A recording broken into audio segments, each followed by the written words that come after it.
I agree with that, but ISI is like all other intelligence services, whether it's the Australian service or the American service. You're not in the business to help other people. You're in the business of intelligence to protect your own country and support your own government. The idea that ISI is a rogue organization is popular, and even the Pakistanis promote it. But having worked with them for the better part of 20 years, they're a very disciplined, very able intelligence service. As I said, Pakistan doesn't leave the area when we do. They have to stay there and try to stabilize things in their own country. To do that, they believe at least, they have to help reestablish an Islamic country in Afghanistan, an Islamic government.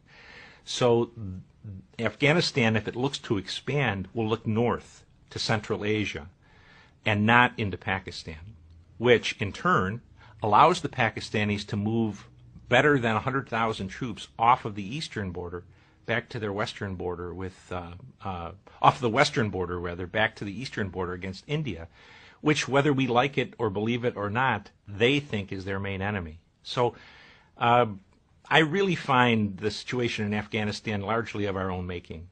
And the Pakistanis will support an Islamic government in Kabul because that's their best interest. We have created a mess. They have to sort it out now.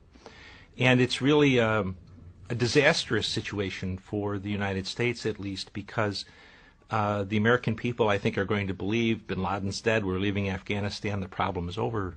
But if you look at it objectively, Al-Qaeda is now has 6 different operational platforms, where in 2001 it only had 1.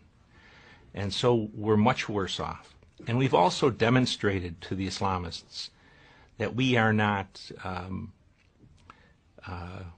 it's an old-fashioned word, but we're not manly.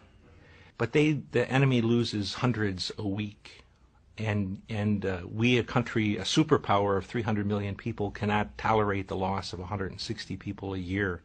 It's a bad example to set for an enemy who is willing to expend enormous numbers of lives.